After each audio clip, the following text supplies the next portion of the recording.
सरकारी मुलाजमीन के अगर 2 से ज़्यादा बच्चे हैं, तो उन्हें सरकारी मुलाज़मत नहीं मिलेगी या उन्हें नाअहल करार दिया गया था। वो सरकार का हुक्मनामा वापस ले लिया गया। अब हर जगह स्टेट या मरकज़ी हुकूमत कभी-कभार अपने-अपने हिसाब से क्योंकि वो उसके दायरा इख्तियार में चीज़ें हैं, तो वो फैसला लिए जा रहा है। फिर आरएसएस की तरफ से जो मुसलसल बयानात आए कि 2 से ज़्यादा बच्चे पैदा करने या कम से कम 3 बच्चे पैदा करने की इजाज़त होनी चाहिए या काम इस तरीके से भी होना चाहिए। मोहन भागवत कई बार इस तरफ इशारा भी कर चुके हैं।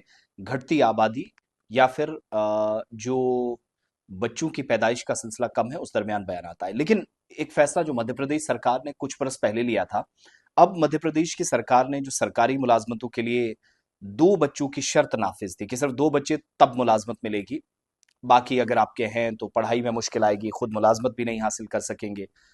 तो मोहन यादव जो वज़ीर आला हैं, उनने general administration department GAD Madhya Pradesh को डायरेक्शंस दिए हैं कि सिविल सर्विसेज कवायद में जिस रूल्स में जिस सेक्शन को आपने शामिल किया था उसको खत्म किया जाए, वापस लिया जाए, जिसके तहत 2 से ज़्यादा जिंदा बच्चों के हामिल उम्मीदवार सरकारी मुलाजमत के लिए नाअहल करार पाते थे, अब वो अहल होंगे। They will be eligible to get government job. वज़ीर आला ने इस महकमे को ये भी ऑर्डर दिया है कि सरकारी पोर्टल पर मौजूद जो मसवदा है फौरी तौर पर हटाया जाए और नजरसानी शुदा या रिवाइज्ड कवायद जवाबित या रूल्स हैं वो जारी किए जाए। साल 2001 था, उस वक्त की दिग्विजय सिंह की हुकूमत जो कांग्रेस के सीनियर लीडर है, एक पॉलिसी उनने मुतारिफ कराई थी कि जिसके तहत 26 जनवरी 2001 के बाद 2 से ज्यादा बच्चों के हामिल अफराद को सरकारी मुलाजमतों में बराह रास्त तकर्री और डिपार्टमेंटल अपॉइंटमेंट्स के लिए नाअहल करार दिया गया। और फिर बाद में Madhya Pradesh civil services conduct rules 1965 में भी अमेंडमेंट की गई, जिसके मुताबिक किसी सरकारी मुलाजिम के यहाँ तीसरा बच्चा पैदा होना डिपार्टमेंट के नज्मो जब्त की खिलाफ वर्जी तस्वुर किया जाएगा और मुश्किलात आएंगी। तो इस बुनियाद पर मुलाजमीन के खिलाफ डिपार्टमेंटल इंक्वायरी की गुंजाइश भी मौजूद थी।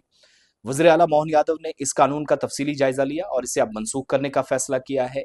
उनके मुताबिक सरकारी मुलाजमीन की तंजीमें काफी वक्त से इस कानून पर नजरसानी का मुतालबा कर रही थी क्योंकि इसकी वजह से कई खानदानों को मुश्किलात का सामना पड़ा। तो हुकूमत को ये मौकिफ है, सरकार ये मानती है कि कानून मौजूदा हालात में अपनी अफादियत खो चुका है, इसकी कोई क्रेडिबिलिटी नहीं है, लिहाजा इसको खत्म करना जरूरी था। नए फैसले के बाद 2 से ज्यादा बच्चों के हामिल जो अफराद हैं सरकारी मुलाजमतों के लिए दरख्वास्त देने के अहल होंगे।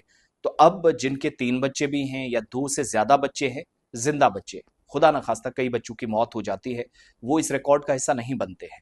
लेकिन जो जिंदा बच्चे हैं उनके वालिदैन या उनके पेरेंट्स या वो उम्मीदवार जिनके 2 से ज्यादा बच्चे हैं सरकारी मुलाजमत हासिल कर सकेंगे। पुराने रूल्स को खत्म करने का फैसला मध्य प्रदेश सरकार ने लिया। बहुत सारी स्टेट्स में इस तरह के फैसले हैं। आने वाले दिनों में शायद मुल्की सतह पर इस तरह की कोई कैंपेन आप देखें, लेकिन स्टेट्स में कम से कम मुलाजमीन को एक छूट मिल गई है।